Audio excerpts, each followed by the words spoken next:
Good day. Good day. Welcome to Subramani.com. Today I'm going to talk to you about, you've seen the title, it's about documentation. Uh, if you were a business analyst and you were writing code, you would make a detailed document saying on what basis you have written the code, right? Software documentation. If you were ISO 9000 compliant, literally for everything you would have a document. Do you have any such document which you can hand over to your wife in electronic form or in physical form in case you're dead? Which means there has to be some document which is what I would call a handover document, or some kind of a document which you would give to the person taking over your job, right? So somebody is going to, either it's your son, daughter, wife, somebody is going to take over your financial management job. So that person has to know what you have kept, where you have kept, why you have kept, uh, what is the purpose of making any particular investments, right? Have you ever thought about it? I don't think we do. I think personally my papers are not in great shape, right? A lot of work to be done. It is not going to be easy, but in case of death, that is the most important document that the family is going to seek, because they wouldn't know what you have done, especially since we don't live very simple lives. We have very complicated life. We have an AIF, we have PMS, we have equity funds, we have direct equity, we have deposits, we have money all over the place, and there is no logic or purpose of doing everything. Just it's not everything, every investment for everybody is not always goal based. So when you do this kind of stuff, you're really wondering, how should I do the documentation? So where should the documentation start? The documentation starts by making sure that the number on your, the name on your PAN and name on Aadhaar is perfectly in sync.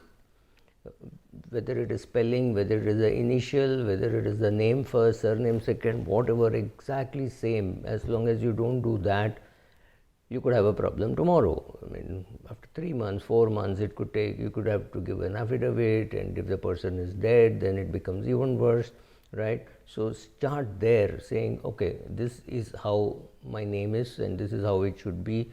All my bank accounts, my insurance policies, my school living certificate, everything should be in sync, and if it is not in sync, please bring it to sync.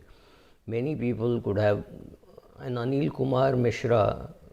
In some places is Anil Mishra, in some places is Anil Kumar Mishra. That doesn't work. Even while giving your name for nomination or giving your name for investments, make sure that everywhere it is Anil Kumar Mishra and the word Kumar is not dropped. People do drop the word Kumar whenever it is convenient. Don't do things like that, right? So that's where we start. What else do we do? I mean, first of all, I'm quite surprised that no mutual fund or insurance company has thought of creating such a book. And I want such a book created both online and offline. Online because you can always put in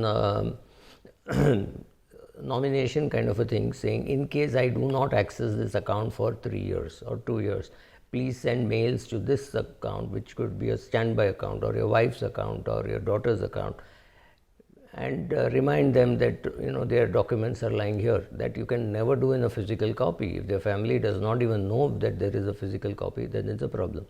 Second, physical copy needs updating, whereas online updating is possible. Physical copy will mean writing a new book or writing a new page or tearing off pages. That's not easy, and I don't think we will do it. We will do it one time and then we will not update it, and the whole purpose is lost, right?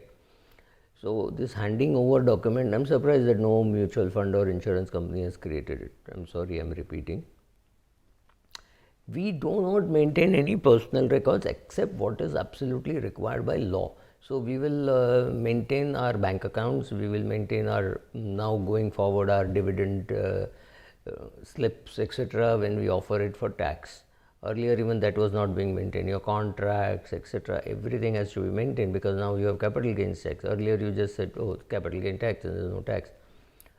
But today you will have to maintain many of those contracts. So keep that in one place, keep your investments in one place, make sure that your family knows where those papers are.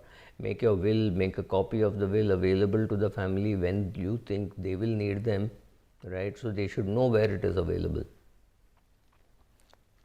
And I'm talking only of the asset side. If you have liabilities, then the liabilities also need to be mentioned, right? How much of loan you have, what is the rate of interest. Though of course for loans you will always have a loan agreement, and there will be a loan agreement file available, hopefully at home and not in the office.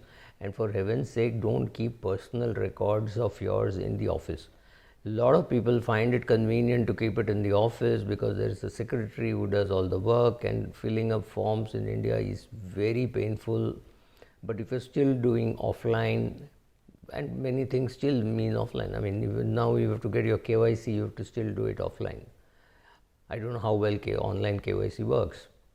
Insurance policies can be both online and offline, but some documentation may still happen offline, even in a so-called online policy. Some documents may happen offline, so check out on all that.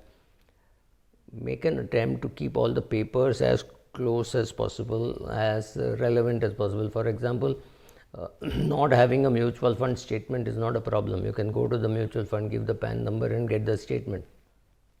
However, you need an insurance policy to make a claim, right? You need the policy document. You need the medical insurance details to make the medical insurance claim. So those policies have to be kept in a proper place which you can access when you want, right? Or when your family wants, they should be able to access. Many chartered accountants insist on making a balance sheet. So while filing returns, whether it is a business return or a big salary return, you may need to make a balance sheet. When you make a balance sheet, please don't make a balance sheet just on an ad hoc basis. Make it as close to reality as possible. Don't make it just because the income tax department asks you to make it. Make it because you think you are going to use it at some later stage.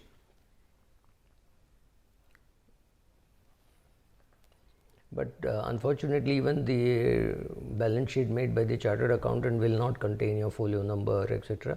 But please remember, in a mutual fund, not knowing the folio number is not so much of a problem. Most of the documents can be today traced to your PAN number. However, if you have investments made pre-PAN number days, there was a time when for 5,000 rupees you didn't need a PAN number, or 50,000 rupees you didn't need a PAN number. You had those clauses available. So I know people who would put 49,500 to avoid giving the PAN number. So if you have done things like that, only you know well.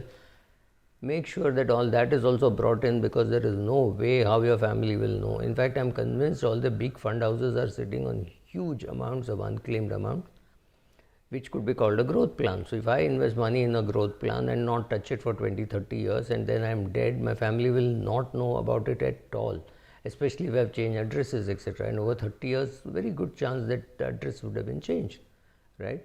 The insurance industry makes some attempt to pay the claim. They would go search for the nominee. But in case of the mutual fund industry, they don't take any such trouble. So your money could be lying somewhere and they would make no attempt. There are fund houses which will see your name, see a folio with exactly the same name, same address with a PAN number, but the folio in which you have not put the PAN number, they would not tag the two together. Of course, they have a vested interest in creating more folios, but I am not getting into that. But it's very simple, right? You need to tag all your investments to your PAN number. If you have not done it, do it as soon as possible. Thank you.